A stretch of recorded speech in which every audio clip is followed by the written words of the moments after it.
अस्सलाम my YouTube family, मैं हूं निदा और आप देख रहे हैं निदा कुकिंग। उम्मीद है कि आप सब खैरियत से होंगे। पिछली वीडियो में मैंने आपको आम का मुरब्बा जो है वो बनाना सिखाया था, उसकी रेसिपी। तो जो हमारे पास पानी बच गया था, मैंने कहा था कि इसको ज़ाया नहीं करना, इसकी भी हम बहुत मज़े की चीज़ बनाएंगे। तो वही मैं बताने लगी हूँ कि जो पानी है उसका हमने कैसे यूज़ करना है, कैसे इस्तेमाल करना है अपने फ़ायदे के लिए, अपने पीने के लिए।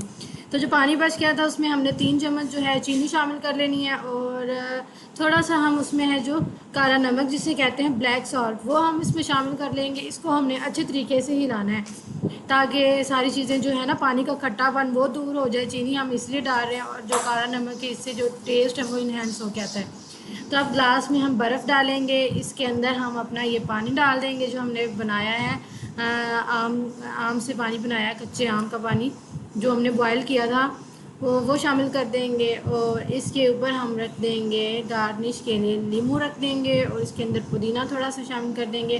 पुदीना तो वैसे मतलब बहुत सबको पता है कि इसकी तासीर बहुत ठंडी होती है, ये बहुत फ़ायदेमंद होता है।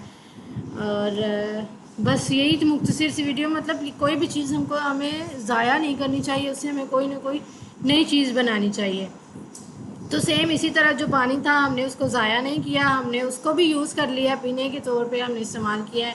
और इसका टेस्ट बहुत ठंडा है और बहुत ठंडा फील होता है, स्पेशली गर्मियों में।